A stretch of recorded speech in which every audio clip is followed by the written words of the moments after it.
prazer, sou o cronista esportivo Selmo de Franceschi, filiado à SEG, a Associação dos Cronistas Esportivos do Estado do Rio Grande do Sul. E o meu assunto hoje vai tratar o enfoque. O foco é exatamente Olimpíadas 2016. Este ano que é um ano de Olimpíadas aqui no Brasil, e o Brasil que corre há muito tempo atrás do ouro olímpico que até agora nunca conseguiu. No máximo que a seleção brasileira conseguiu foi um vice-campeonato, a medalha de prata, quando o Internacional de Porto Alegre, para os mais jovens que não sabem, representou a seleção brasileira, onde o Internacional tinha o seu time representando a seleção brasileira nas Olimpíadas de Los Angeles em 1982. E o Internacional foi medalha de prata. Na verdade, aquele time que representava a seleção brasileira, o único jogador que não era oriundo do Internacional era o meia-esquerda Gilmar, que pertencia ao Flamengo do Rio de Janeiro. O restante do time todo era do Internacional e este foi o melhor desempenho que a seleção brasileira teve até hoje numa Olimpíada, isto é, medalha de prata, porque o ouro o Brasil nunca ganhou com a sua seleção olímpica e brasileira. Eu duvido muito que este ano o Brasil consiga a medalha de ouro, porque o Dunga não tem sido um treinador eficiente e também não tem sido um treinador pé quente. Aliás, até agora eu não entendi o esquema de jogo do Dunga na seleção principal, não concordo com suas convocações, muitas vezes equivocadas, e muito menos agora que ele vai pegar a seleção olímpica pronta, bem treinada pelo seu treinador, e onde o treinador, no carteiraço do Dunga, vai ser o seu auxiliar.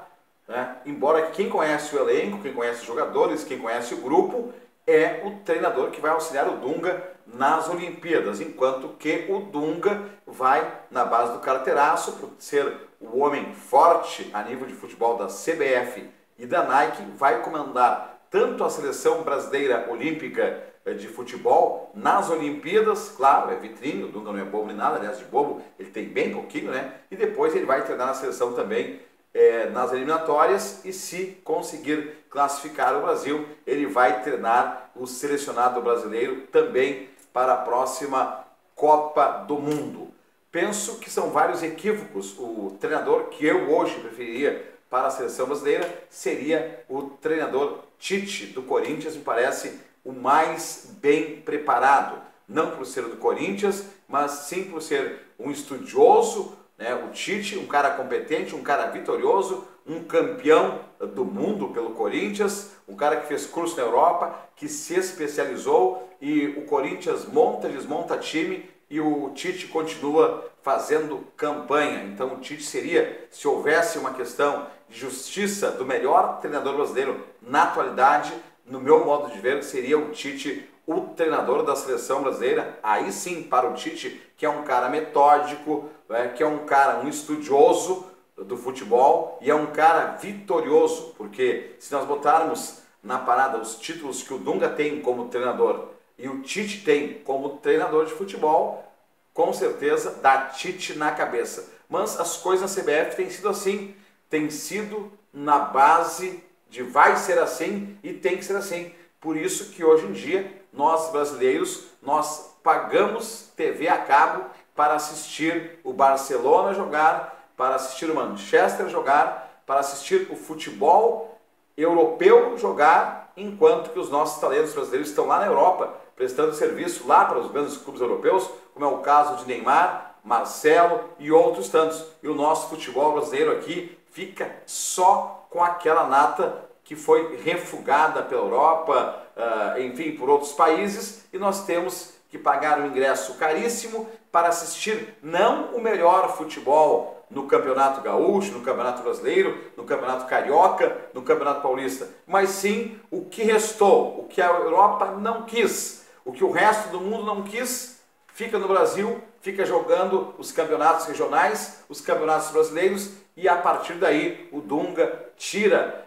os jogadores para a seleção brasileira. É claro que nos jogos principais, os principais jogadores também vêm da Europa para se somarem e acabam sem entrosamento, não rendendo tudo o que se esperava, e a seleção não tem tido sucesso também por isso. O que é bem diferente das seleções europeias, Pegamos o exemplo da Alemanha, todos sabem que desde a base a gurizada começa a jogar no infantil, no mesmo esquema de jogo, passa pelos juniores, passa pelo sub-20 e depois vai jogar na seleção alemã, no mesmo esquema tático que começou jogando desde o início de carreira. Aí não tem como dar errado. Por isso que o Bayern de Munique é um dos grandes times e é a base da seleção da Alemanha, e a Alemanha fez aquilo tudo, destruiu com o Brasil, mesmo jogando em casa a Copa do Mundo. O Brasil tomou solene 7-1, histórico, inesquecível, pelo menos na minha mente e na sua mente. Por muito tempo a gente vai pagar por aquele histórico 7-1 que a Alemanha aplicou no Brasil. E olha que a seleção da Alemanha, em consideração às criancinhas que choravam no estádio, o técnico da Alemanha pediu: tirem o pé, não forcem no segundo tempo. Porque se a seleção da Alemanha tivesse forçado na Copa do Mundo, naquele jogo decisivo, não teria sido 7-1, teria sido uns 15-1. E nós continuamos pecando nos mesmos erros. O técnico não é o melhor, sim aquele que a CBF escolheu, da confiança da CBF e da Nike, o senhor Dunga. Os jogadores, a lista que a gente não sabe de onde sai. Tem jogador que a gente nem conhece aqui do Brasil, só jogou na Europa e acaba sendo convocado para a seleção brasileira, e o rendimento muitas vezes tem jogadores que jogam aqui no Brasil com muito menor desempenho e que jamais serão chamados para a seleção brasileira. É aquilo que a gente chama de panela, né? De panela. Então, fazer o quê? É a realidade que tem. Enquanto isso, a gente vai continuar pagando TV a cabo para assistir a Copa da UEFA, a Champions League e os grandes campeonatos da Europa, da Itália, enfim, do mundo, quando o futebol brasileiro agora não é mais o melhor futebol do mundo. É um futebol comum, é um feijãozinho com arroz, e é o que a casa oferece, e estamos conversando. Se você gostou do meu comentário, deixe o seu like e faça seu comentário abaixo aqui no vídeo. E não se esqueça de se inscrever no canal para não perder meus próximos comentários, tá ok? Pense nisso enquanto eu lhe digo até o próximo comentário. Até lá, amigos!